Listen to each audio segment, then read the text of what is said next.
Okay, so this week we have released our funding campaign on Tumblebug. So basically we just need a little bit of extra money to help us with the second film. The first film we received around 8,000 US dollars, Palbeck Manon, and that was really helpful for us to basically kind of finish off the first film. Myself and Matt, on top of this 8,000, we actually invested around 15,000 US dollars, so about Chonobek Manon, of our own personal money.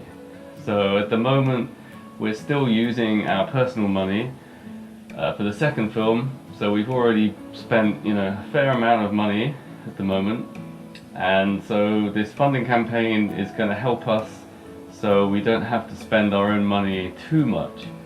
Obviously, there's a lot of things that will go into the filmmaking. We're already traveling around a lot. We've been to Mokpo several times to go and see the families. So one of the main things that we want to use the money for is so we can hire a producer. So their job would be to do a lot of connecting with other people or organizing interviews, a lot of translation work that needs to be done, and then obviously coming and working on the edit with me. So this is not a cheap cost to hire a producer, because it's a kind of full-time job.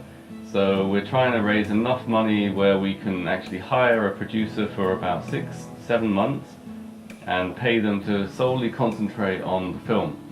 So then myself and Matt, we can really concentrate on that as well. So the producer's going to be super busy because there's so much to do. So please consider coming and looking at the Tumblebug site. When you donate to the Tumblebug funding campaign, obviously we have a lot of presents and gifts that are available.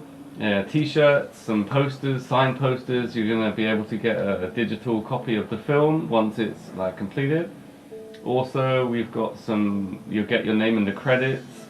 Even there's producer credits available as well. And if you want to really spend some money and give us some money that shows that you're keen interest in the film and also obviously the Sewol tragedy, you can come out and we'll take you out for dinner in a really nice restaurant, and we can have a chat and talk for a good few hours about all of this. So that's another one of the gifts that we've got on offer. So please consider donating.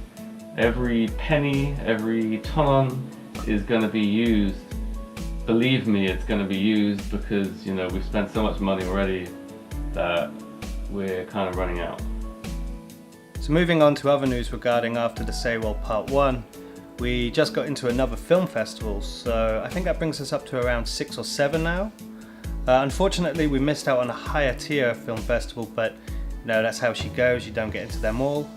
We're still kind of hoping that we'll get into a lot of the other ones we've applied for, and I think this month there's 3 or 4 more that we should be getting notifications about, so we're keeping our fingers crossed for them. And at the end of the week we will be heading up to Ansan to do some filming for After the Sewol Part 2. We will be interviewing an activist as well as a survivor who actually survived the Sewol tragedy.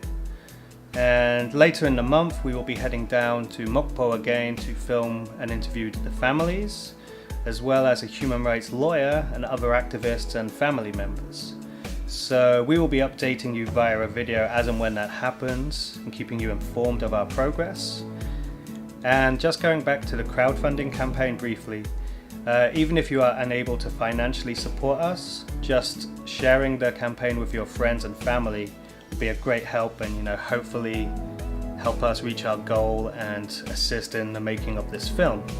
So I will put all of the relevant links in the description below to the campaign, our Facebook page, our website. So please continue to share our links and like our pages. And I think we'll leave it there this week, and we will be back next week with another update.